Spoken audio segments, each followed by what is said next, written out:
Thanks for having me in your interview series.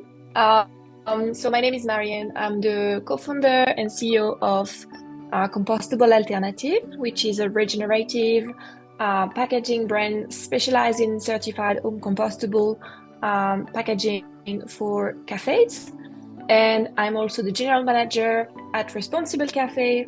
G'day, mate, and welcome to the Sustainable Travels podcast, where we showcase the ways real people are making real-world changes to live, work, and travel sustainably.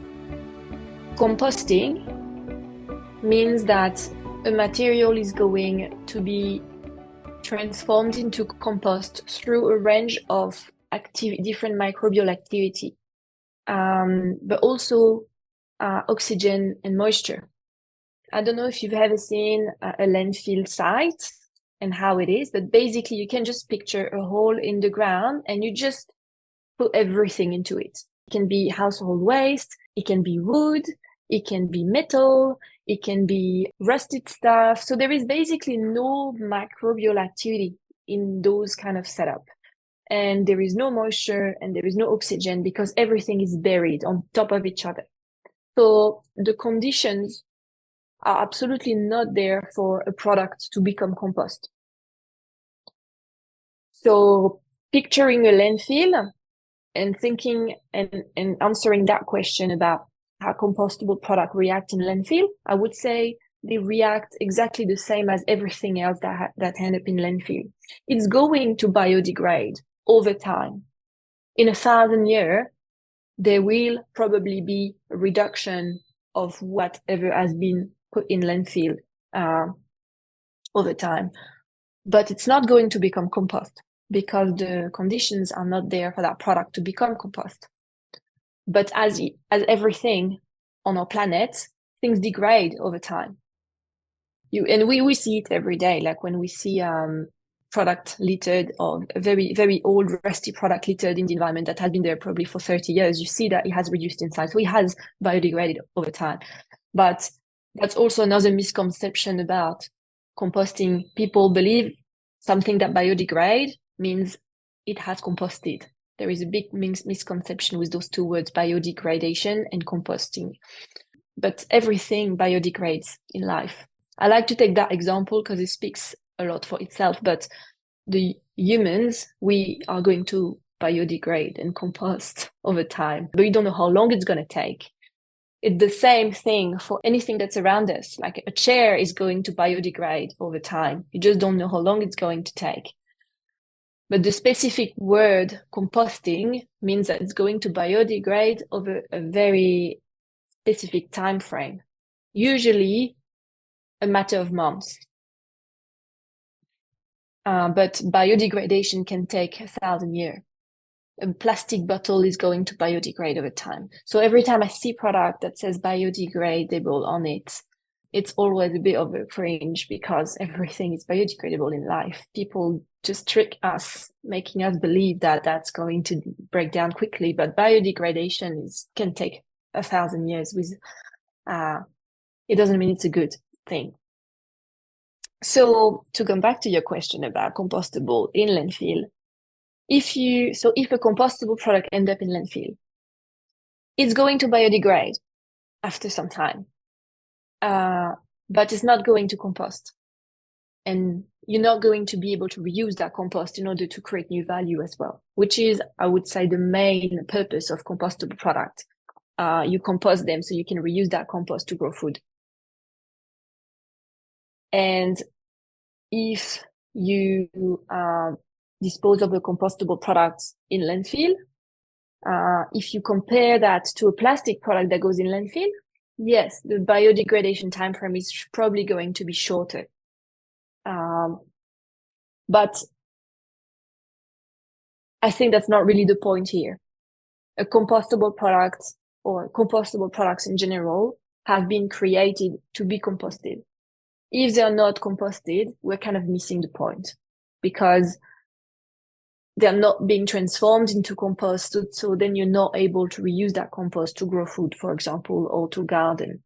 So overall, it's a bit of a lack of resource in a way that you've purchased a compostable product that's probably more expensive than plastic. Although now I would say the pricing is reducing and it's becoming more and more competitive as the market grows. But still, it's a valuable product. And in order to complete the value of that product, you need to be composted. And I think that's an important concept that could be better marketed. There is no such thing as a compostable product will compost in landfill. It doesn't work like that. They are compostable, but it requires a specific set of conditions for those products to be composted, which cannot be found everywhere in Australia. There is about 10% of councils in Australia that have access to a composting facility that will accept compostable packaging.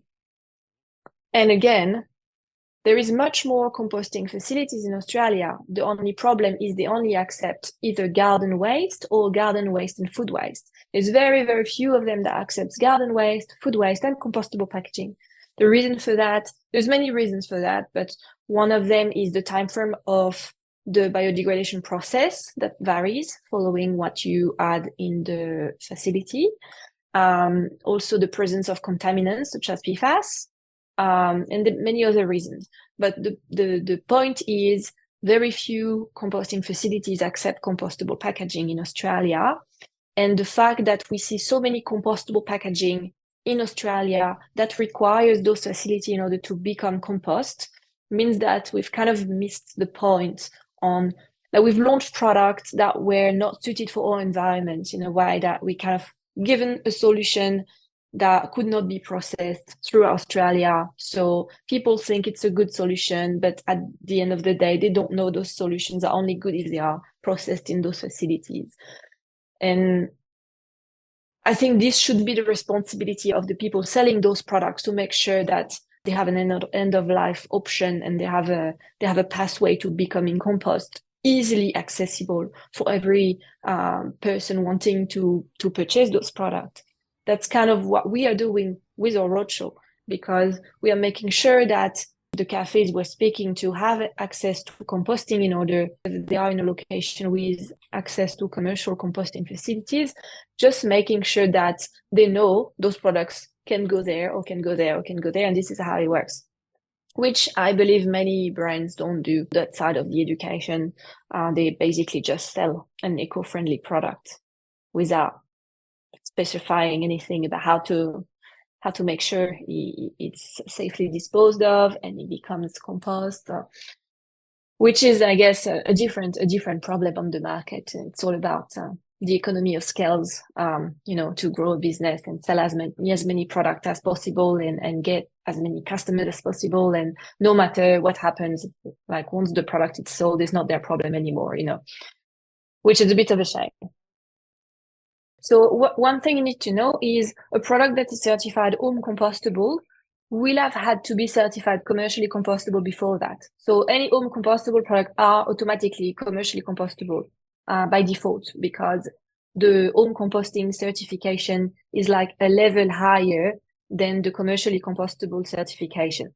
So it's like the most compostable, like it's the ground of compostability, I would say, in terms of certification.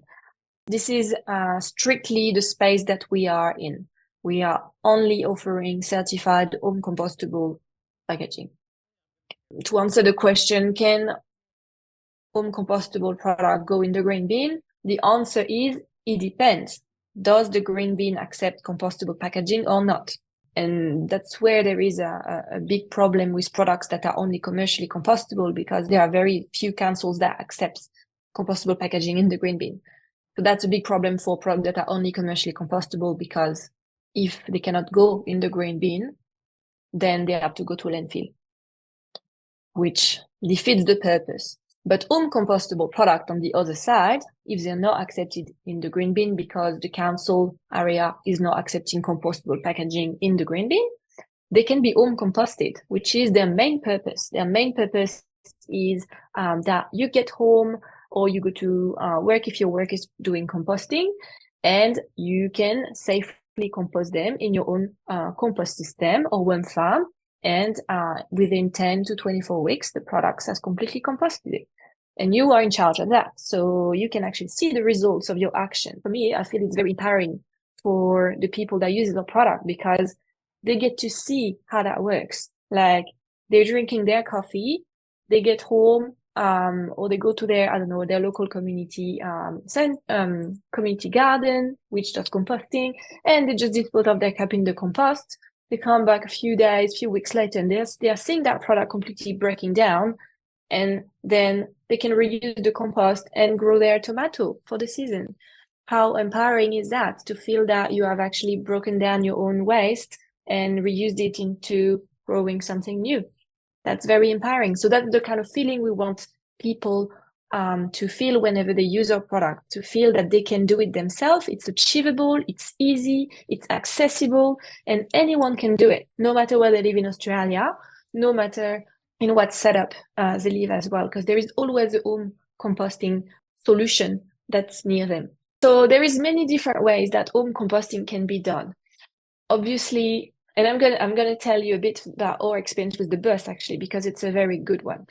So either you have a garden and you can do composting in your garden. So having a compost heap or a tumbler or a worm farm, that's one solution. Another solution, if you live in an apartment, for example, and you don't have access to a garden, or if you live in a house and you don't have access to a garden, you can compost in those like little garden bed system where you fit the garden bed and you can grow food on the side. So for example, if you have a balcony, you can do that. And you can compost. It's not in the ground, it's off the ground. And you can compost in that little system and grow your little herbs for your kitchen needs, for example. You can also jump on board the Share Waste app, which is an app that links people that compost with people that want to compost. And there is thousands of users using Share Waste and thousands of people who are composting and accepting waste from their neighbors and creating a local ecosystem there where you can easily compost with your neighbors.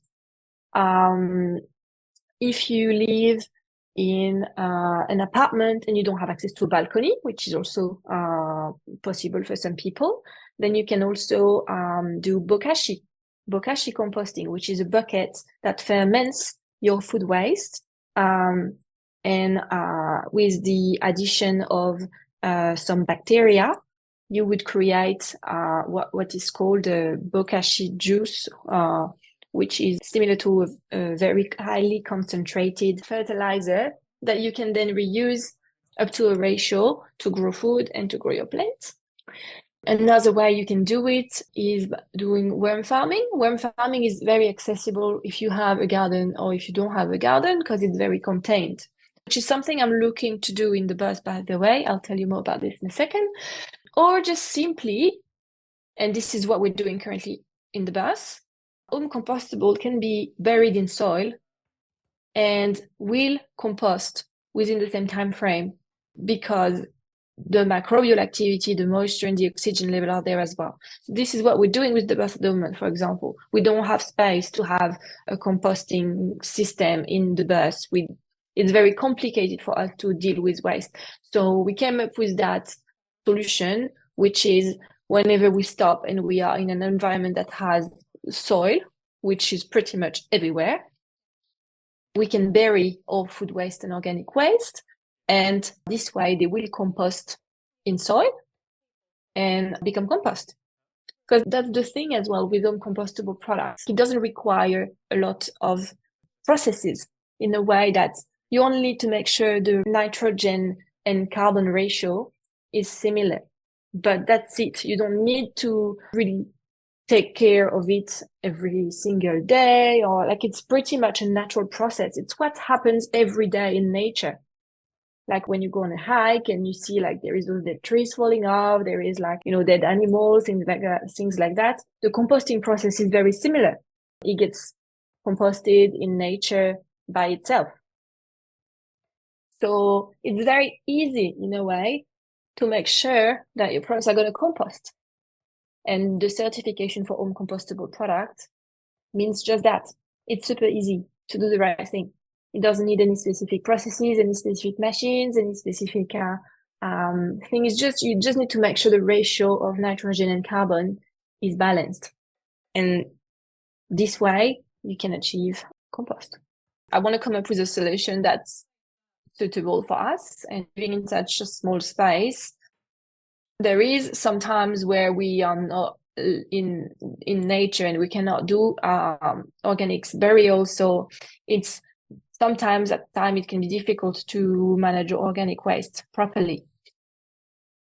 And I haven't seen on the market yet a composting system that's small enough to fit in a small space such as a bus and still be efficient. So I'm looking to build a little one farm that would suit our need, because it's only the two of us, and we do produce a small amount of organic waste, I would say, being just two. So I'm looking to create a worm farm that could be easily kept inside or outside the bus, and that would help us manage our food waste without having to think too much about it. And I don't know when it's going to happen, but I've been brainstorming a few ideas, and I'm hoping that I can run some trials this year and see what works and what doesn't. And see, maybe this idea will help all the travelers facing the same problems, because we meet so many people on the road that gave up. They just said, oh yeah, it's just too hard to deal with food waste or recycling waste on the road. We don't really think too much about it now, and every time we see a bin, we dispose of it in the bin. I would say as well, there's lots of people that don't dare do burial as well, and I have to say it's a bit strange at first, because digging a hole to put your organic waste in it is a bit weird. Like, some people could see you and be like, what are they doing? They're trying to hide their waste. They don't know what type of waste you're disposing of, but it can be weird for some people to look at you do that. So a lot of people wouldn't probably dare do that, which is okay. But yeah, it's just the only way we found so far to be able to do the right thing. Not as well accepted as well, maybe. And also, there's only specific location where you can do this. When you're not going to do this in the city park, for example, it won't work, I would say for us, it was pretty straightforward that we would not have a composting toilet in the bus. Few reasons for that, but I would say the biggest one is space. It takes some space to have a composting toilet, and we wanted to keep that space for something else.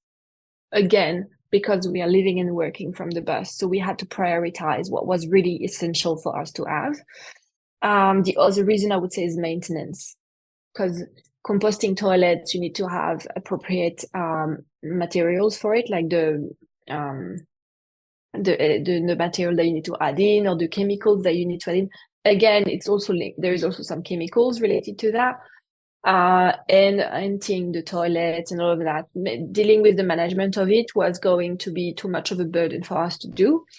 And I have to say, in Australia, it's so easy to access toilets everywhere that we didn't feel it was something that we needed. So it wasn't a priority for us when we designed the conversion of the bus. And so far we've been really good not having composting toilets, and we're not missing it, and we're not even considering having some. Thanks for listening to the Sustainable podcast. Be sure to check out the show notes for more details on today's interview. And don't forget to subscribe so you never miss an episode. Explore past interviews for more insights, and we'll catch you next time.